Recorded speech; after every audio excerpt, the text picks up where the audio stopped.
Hello, welcome to Automotive News TV. I'm Jim Vander.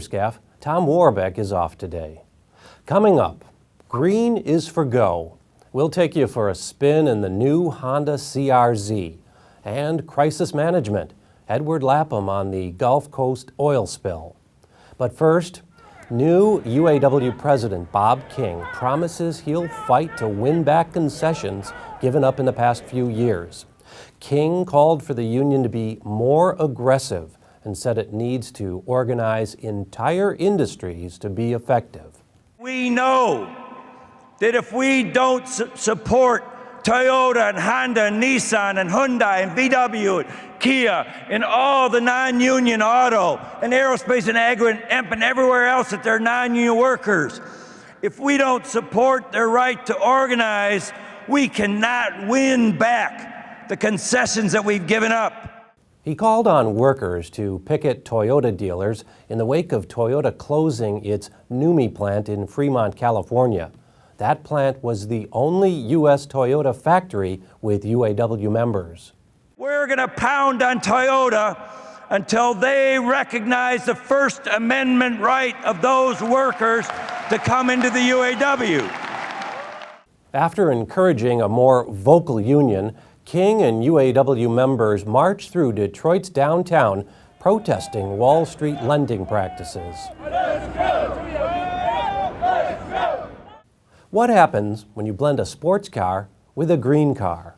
Our West Coast editor, Mark Recton, takes a look at the Honda CR-Z.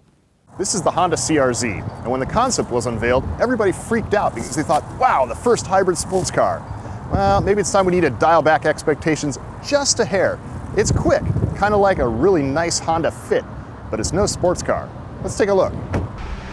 The CR-Z has the appealing lines of a hot hatchback, and it harkens back to the design of the 1980s CRX, which combined fuel economy and sportiness. The CR-Z has the same hybrid powertrain as the Insight, but Honda shaved some weight and played some software tricks to help with acceleration. While the car won't win many rallies, it's more about the sporty feeling it imparts. Honda's John Mandel explains. Okay. So CR-Z is really the marriage of hybrid technology and something that hasn't been married with it before, which is sports and fun. There's a theory that hybrids have to be boring and are staid. We disprove that theory with the CR-Z today. Without the back seat that Europe and Japan versions will carry, the US market CR-Z comes with a multi-function cargo area. The CR-Z goes on sale at the end of August with a sticker price under $20,000. Honda hopes to sell about 15,000 units a year. For more information on the CR-Z, go to the Automotive News June 21st print issue. For Automotive News TV, I'm Mark Recton. We first saw the production version of the CR-Z at this year's Detroit Auto Show. But the car had a debut of a different kind this week at the Electronic Entertainment Expo, a gathering of video game enthusiasts in Los Angeles. The sporty coupe will appear in several video games, such as Sony's Gran Turismo 5. You know, cars like the CR-Z are in the spotlight as the U.S. prepares to tighten fuel economy standards, but oil remains the nation's big issue.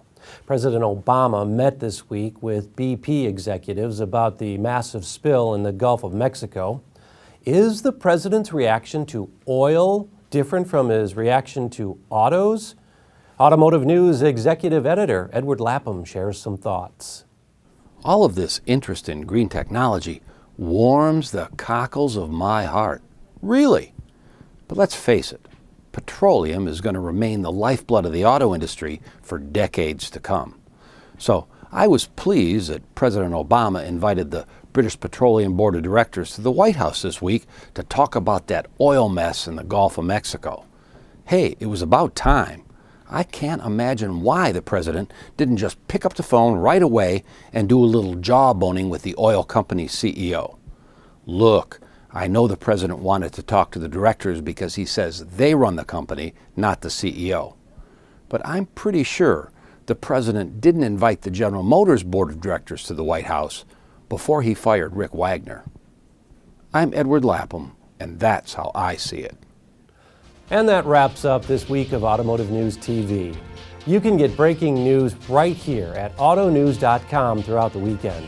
And Monday morning, catch up on the latest headlines on First Shift. Tom's back on Monday afternoon. Thanks for watching. We'll see you then.